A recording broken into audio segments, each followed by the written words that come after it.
Okay, so we've talked about what's going on during this transformative time of the 14th century. We've talked about Chaucer and a little bit about the overall structure of the Canterbury Tales. But in order for us to really understand what's going on within the framework of the tale, we've kind of got to have an overview of the general prologue, which really kind of establishes the framework of our tales that you guys are going to be reading. And I haven't asked you all to read the general prologue, but I am asking you guys to kind of watch this video to get an idea of the basis of the story and the depiction of the characters that we'll be discussing in your individual tales. So this is just kind of a brief overview of the general prologue, and it establishes the context for your individual tales. So in lines 1 through 42, we get the basis of our story. And the first 18 lines really establish our setting. It says, when the sweet showers of April have pierced to the root the dryness of March and bathed every vein in moisture by which strength are the flowers brought forth, when Zephyr, or wind, also with his sweet breath has given spirit to the tender new shoots in the grove and field, and the young sun has run half his course through Aries the ram, and little birds make melody and sleep all night with an open eye, so nature pricks them in their hearts. Then people long to go on pilgrimages to renowned shrines in various distant lands, and palmers to seek foreign shores. And especially from every shire's end in England, they make their way to Canterbury to seek the holy blessed martyr who helped them when they were sick. So what's going on in the first 18 lines is it really establishes our setting. And our setting, of course, is April. And April, or spring, is this time of rejuvenation. The long, cold, dark, horrible winter is over, and what happens in springtime? We get spring fever. People get a little frisky and they want to go out and about. And I think it's pertinent to note that March and April is typically this Easter season. There's been this time of Lent where there is a time of penance and spiritual reflection, and people now want to go out and have some fun. And this passage presents a really unified and ideal organic hierarchy, a great chain of awakenings from the rain to the roots of the plants to the flowers, the sun to the fields, and the birds growing musical to humans who may sublimate the same impulses into pilgrimages to holy shrines of martyrs. So we progress from the natural to the divine, or the natural divine to this kind of sacred reason for the travel. And then suddenly, after this kind of unified, structured vision, we find ourselves hearing that we are in this realm of chance, of off-handedness and subjectivity, this personal specificity of randomness to the casual. We've got this character who has met up with these 29 strangers, and 29 seems to be this kind of arbitrary number. And we have the narrator tell us that one day in this season, as I was waiting at the Tabard Inn, about to make my pilgrimage with a devout heart to Canterbury, it seemed that there came at night to that inn a company of 29 various people who by chance had joined together in fellowship. And now I think is a good time to mention this introduction to the narrator. And it's an important distinction to make between Chaucer the poet and Chaucer the pilgrim. Chaucer the poet is not the same as Chaucer the narrator, and it is the pilgrim version or the persona that Chaucer creates who is giving us this prologue. So we have this point of view through kind of this puppet sense of eyes. So the often ironic poet is using a narrator, a persona through which to speak. And the narrator is a pretty stupid faux Chaucer. He's naive. He's basically an idiot. He's naive. He's a bad storyteller. I mean, when he gets a chance to tell his story of Sir Topaz, the host has to tell him to stop because it's so bad. So this persona that Chaucer creates is a way for him to distance himself from the things that he says. It's kind of a form of protection, because what he's doing in the Canterbury Tales is kind of dangerous, because he's poking fun of and pointing out the flaws and the vices of these pretty powerful institutions, particularly the church. So we find out that they are on a pilgrimage to Canterbury. And what is a pilgrimage and why to Canterbury? Well, a pilgrimage is a type of religious journey that was encouraged by the church to go to holy places or shrines. And these could be as far as Jerusalem or these places in Spain, or they could be as local to these folks as the shrine of Thomas a Becket in Canterbury. So praying at these shrines is another opportunity to be forgiven for sins and increasing a chance of going to heaven. And these journeys, these pilgrimages, were a means of showing devotion, and some people also traveled on pilgrimages in order to be cured from an illness. They wanted these relics of saints, and it was this very kind of religious journey. It was a spiritual journey. And Canterbury, of course, they go to Canterbury because that is the shrine of the martyr St. Thomas a Becket.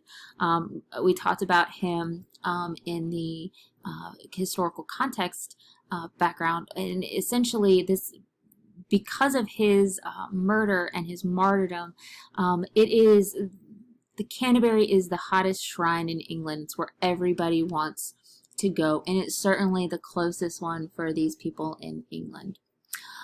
In the general prologue, we get portraits of almost all of the various members of the group, and the narrator Chaucer, the persona Chaucer, is describing individuals, and the key idea here is that they are not ordered hierarchically because they don't stay in their places. And the important thing to note is that we see these characters through the eyes of the narrator. He tells us who they are, their rank, or what he perceives of his perception of them, and he pays particular attention to their appearance and their kind of demeanor. And he begins, of course, I'm not going to go through all of them. I just want to kind of hit the highlights of them, because I think it's important to note how Chaucer characterizes the individual groups of these three estates. So the first person he tells us about is the knight. And why does he tell us about the knight first? Well, he hierarchically is the one who is of the highest rank, so of course that's where he's going to start. And the knight is one of the few idealized characters. He's a good guy that Chaucer gives us. We know that he is a crusader. He has been in 15 mortal battles. He's described as a gentle, worthy, and wise man. Think back to the Wanderer and this importance of being wise. He's well traveled, he's valorous yet prudent, and in his demeanor, I mean, he fights when he has to, but he's as meek as a maiden in other aspects of his life. We notice that his armor, or the narrator tells us that his armor is rusted, so he's not this over-idealized knight of courtly romances. He is a battle-proven knight. Like, he is a realistic version of what a knight is, militarily speaking. Following the knight, we have the introduction to the squire, who is the knight's son, and the squire is more interested in the ladies than he is anything else. He is very much that knight, that vision of a knight from a courtly romance. He's got this curled blonde hair. He likes to dance and sing and find favor in all of the ladies. He's not this battle-tested knight that his father is. So there's this kind of tension between the ideal and the reality when we look at the knight and the squire. I mean, he's almost described as effeminate because he like can spring and jump around and all that kind of stuff. Following the squire, we have the yeoman. And remember, in the historical context, I talked about how the yeoman really replaces the knight in as kind of this idealized figure of it replaces the image of the knight. And he has a bow and arrow that he's incredibly skilled with, and an image of St. Christopher around his neck, which is important because he is a traveler. And we get the impression from Chaucer's description that he is a good guy, but as far as anything else known about him, that's all we're really told. And these are the knight, the squire, and the yeoman are the only kind of secular long descriptions that we really get from, I don't want to say secular, but these are the kind of aristocratic, noble, those who fight, that those are the estates of those that fight, and that's all we really get from him from that tier. And then he moves into, and the thing to point out is that both of the members of that aristocratic estate are shown pretty favorably, aside from the squire, who he kind of pokes fun of a little bit because there is something kind of humorous in that unattainable version of knightly gallantry and the courtly chivalrous knight. Then he moves into the clergy and the various members of the church, and he begins with the prioress, and we find out that her name is Madame Eglantine. She has a small mouth, a high forehead. She knows French, the language of the aristocracy. And her portrait starts off, it puts us off balance. She has this peculiar name, and she's dainty. Everything about her description is full. She's got this fairness of her spoken French, where she should speak Latin because she's not, or she's part of the clergy. As we scan along the description of her physical appearance, she has this courtly behavior, this courtly language. She has dining etiquette. Never will you see a spot of food on her clothing, and more. And he never really says anything about her religious feelings, her charity, her piety, those things that we associate with the nun or with the clergy. And essentially here we have someone who probably acts more like she belongs in the aristocracy than she does in the clergy class. So in the irony here is that she has this, instead of getting her devotion to the church and the devotion to people, we get a substitute in her devotion to small animals like mice. And we also get the description of her little brooch, or this charm that says love conquers all.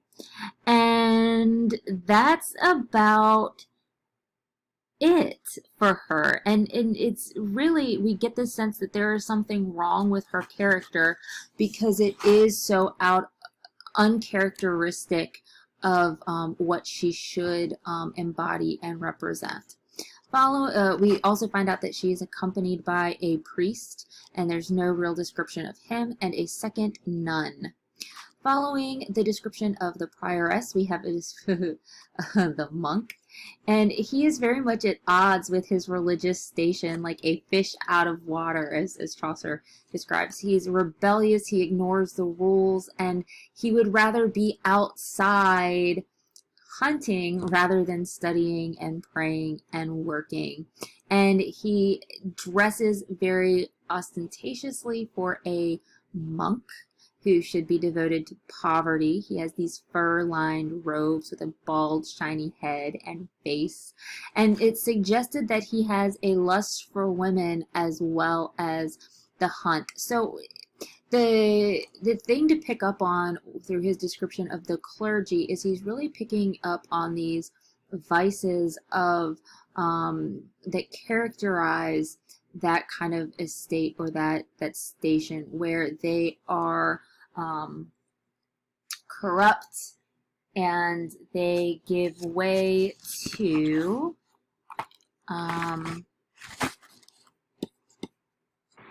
those typical vices of getting rich, fat, or having sex, which he does all of those. Following this beautiful description of the monk, we have a description of Hubert, the friar. And like the monk, he doesn't really match his character. He's supposed to live among the poor, yet he is wealthy. He takes all of these kind of donations from the people in his parish and keeps them for himself. And we also get the implication that he knocks up all of these women and pays to get them married off. He's popular because, probably unlike local legitimate priests, he gives easy penance. Like, oh, so you killed your mother? Well, we all do that occasionally. And this kind of gives us this image of a member of the clergy who is prone to giving way to vice and allowing that to happen among his constituents.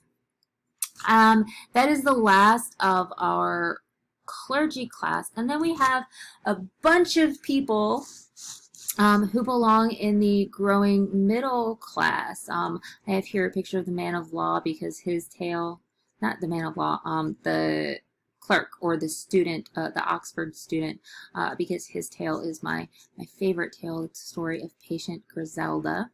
And then we get all of these characters and their descriptions, and then we get the wife of Bath, who we'll learn more about, or those of you who have chosen to read her tale, we learn a ton more about, but we find out that she is deaf in one ear, and we will find out the cause of that deafness. And really, try as the narrator Chaucer may, he can't really get a fix on the wife of Bath.